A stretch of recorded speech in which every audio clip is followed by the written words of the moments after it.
ሰላም ዲናችሁ በያላችሁ በጥል ነገር ሰላም ነው። አሸይን አንድ ያላችሁ እሞኝላችሁ አለ በስቺ ስትጎንዱ ለዋዳች ላይክ እና ሼር ያደረጋችሁ ሐሳቦቻችሁ ለብዙዎች ቾኮብሎ ለዚህን ኮልቪ አመሰግናችኋለሁ።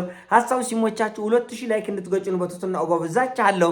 አንዳንዱ ጊዜ እንደምታውቁት እንግዲህ ቆለል ያለ ሐሳቦችን አንስተን እንጫወታለንና ዛሬ እንድንጫወቱበት ያሰብኩት ርዕስ በርኒንግ ዘ ብሪጅ ወይም ደግሞ በርኒንግ ዘ ሺፕስ የሚለው ሐሳብ ነው። እንግዲህ ጀልባዎችን ማቃጠል ወይም ደግሞ ድልድዩን ማቃጠል የሚባል ጽንሰ ሐሳብ አለ። ይህ ጽንሰ ሐሳብ ለንግድም ይሆናል፣ ለሥራ ይሆናል፣ ለጦርነት ይሆናል። ይሄ ጽንሰ ሐሳብ እንግዲህ ሄርናን ኮርቴክስ የሚባል ሄርናን ኮርቴክስ ከ1549 ዓመተ ምህረት አካባቢ የነበረ የአሳሽ ሰው ጽንሰ ሐሳብ ነው። ወይም ደግሞ አሌክዛንደር ዘ ግሬትም በዚህ ጽንሰ ሐሳብ ይታወቃል። እንግዲህ አሌክዛንደር ዘ ግሬት ምንድን ያደረገው ለውጊያ በብዙ ጀልባዎች አድርገው ብዙ ወታደሮችን ይዞ ባህር ተሻግሮ ሊዋጋ ይሄዳል ማለት እና ባህር ተሻግሮ ሊዋጋ ይሄድና ልክ ባህሩን እንደተሻገረ ወታደሮችን አዞ የመጡበትን ጀልባ በሙሉ ያቃጥላል። ያው ብዙዎቻችሁ ታውቁታላችሁ። ለውይይት መነሻ እንዲሆን ብቻ ነው ታሪኩን ማነሳላችሁ እና ጀልባዎችን ያቃጥላል። ድብና አድርጎ ያቃጥላል። አንድም ጀልባ እንዳይቀር ብሎ ያዝና ይሄ ንጉስ ጀልባዎችን በሙሉ ያቃጥላል። ከዛ ወታደሮች እንዴ ንጉስ ለምንድን ነው የመጣንበት ጀልባ ለምን ይቃጠላል እንዴ? ስንመለስ በምን እንመለሳለን አለ። አንመለስም እኮ ወደ ምንሄድበት አገር ተዋክተን አሸንፈን ምድሪቱን መቆጣጠርና እንጂ መመለስ የለም አለ እና ይሄ ኮንሰፕት በጣም እጅግ በጣም ውጤታማ ኮንሰፕት ነው። በርኒንግ ዘ ብሪጅ በቃ ድልድይን መቋጠል ወይም ደግሞ ጀልባችን በርኒንግ ዘ ሺፕስ አቋጥለን ማለፍ እና ፕላን ቢ የሚባል ነገር የለም።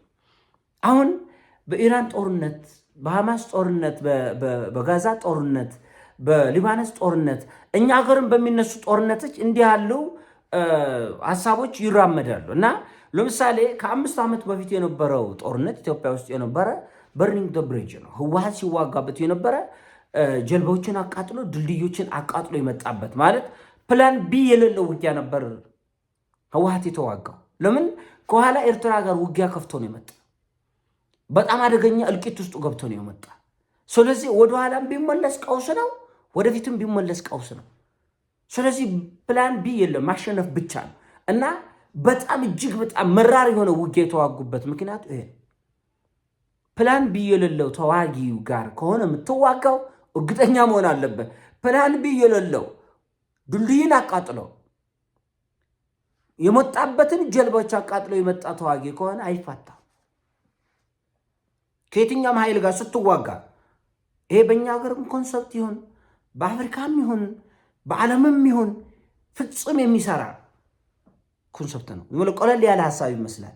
ምክንያቱም አሁን አሌክሳንደር ዘ ግሬት ጀልባዎችን አቃጠለ። ወታደሮቹ ምንድን ነው ያቃጠልካል? በቃ እኮ ልንዋጋን የመጣን ተዋግተን መሬቱን መውሰድ አገሩን ልንወስዶ የመጣ ነው። መመለስ የሚባል የለም። ዝም ብለህ ተዋጋል። እንግዲህ እነዚህ ተዋጊዎች ወደፊትም ቢሄዱ ተዋግቶ ማሸነፍ ነው።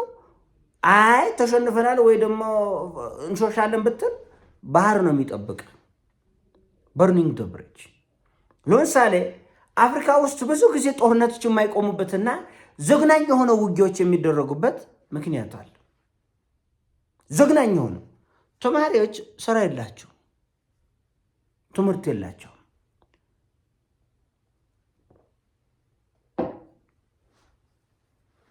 አንዲት አገር ላይ ተማሪዎች ትምህርት ከሌላቸው፣ አስምርልኝ፣ ስራ ከሌላቸው፣ ተስፋ ከሌላቸውና በግራም በቀኝ የሚሄዱበት ቦታ ገደል ከሆነና ወደ ታጣቂዎች ከገቡ በርኒንግ ዘ ብሪጅ በርኒንግ ዘ ሺፕስ ጀልባውንም አቃጥለው ድልድዩንም አቃጥለው ነው የመጡት። አይመለሱም ወደኋላ። ይህን ማወቅ አለበት በፍጹም። ምክንያቱም ተመለስ ብትለውም ያለው ቦታ ሞት ነው። አፍሪካ ውስጥ እሳት ጦርነት ሲነሳ የማያባረበት ምክንያት ተስፋ አልባ አህጉር ስለሆነች ነው። ተስፋ አልባ ምድር ሲፈጠር ሰዎች የሚወስዱት እርምጃ ጀልባ ማቃጠል ነው። የሚወስዱት እርምጃ ድልድይ ማቃጠል ነው። የራሳቸውን የህይወታቸውን የኑሯቸውን ጀልባና ድልድይ አቃጥለው ይመጣሉ። አይመለስም። በቃ ወደዛ ሞት ነው፣ ወደዚህ ሞት ነው፣ ወደፊት ግፋ ነው። ፕላን ቢ የሚባል ነገር የለም። ይሄ ቢሆን ይሄ እናደርጋለን የሚባል የለም። የሐማስ ተዋጊዎች ድልድዩን አቃጥለው ነው የሄዱት። ማለት ፕላን ቢ የላቸውም። ተዋጋ፣ አሸንፍ፣ ካልሆነ ሙት። 10,000 ነው የሚባለው የሐማስ ተዋጊዎች ቁጥራቸው 10,000 ምናምን እስከ 15,000 ምናምን፣ በጣም ጥቂቶች ናቸው። የሆነ ሰፈር ሚሊሻ ስብስብ ይበልጣቸዋል።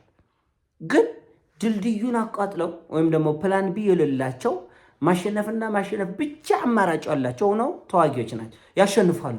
ብዙ ጊዜ ድልድዩንና ጀልባን አቃጥለው የመጡ ተዋጊዎች ያሸንፋሉ። ህወሓት በሰሜኑ ጦርነት በጣም ብዙ ግንባሮች ላይ እያሸነፈ መጥቷል። ለምን? ድልድዩን አቃጥሎ ስለመጣ ነው። ግን ጦርነቱ ከልክ በላይ የተለጠጠና በጣም አግሬሲቭ በመሆኑ እኛም ደግሞ 100 ሚሊዮን ሆነን ነው የገጠምነው። እውነቱን ለመነጋገር 100 ሚሊዮን ሆነን ነው የገጠምነው። ህወሓትን እንደ ሀገር ነው የገጠምነው።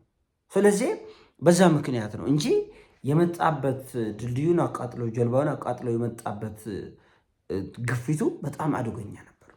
ኢራኖቹ በርኒንግ ዘ ብሪጅ በዚህ ኮንሰፕት ነው የመጡት።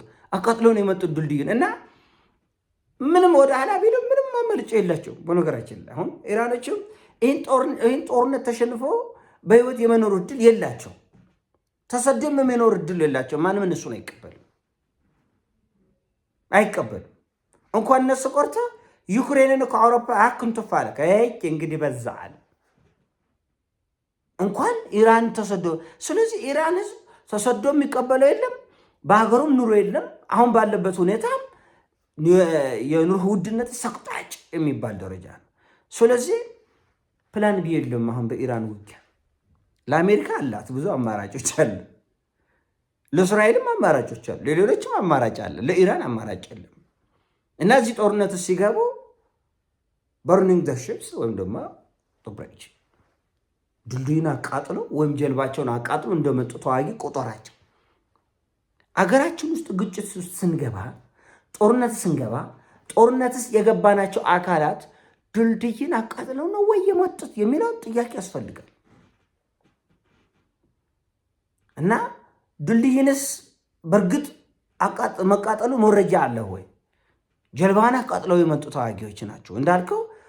ተማሪዎች ከትምህርት ገበታ ውጭ ከሆኑ ተማሪዎች ምንም የስራ ዕድል ኮለድ ለመብላትም ይሁን ለመጠጣትም ይሁን ድሩዬ ከሆነ ደግሞ ለመቃምም ይሁን መጠጥ ለመጣጣትም ይሁን ለምንም ነገር አማራጭ ከሌለና ወደ ጦርነት ቦታ ከተማገዱ አይመለሱም።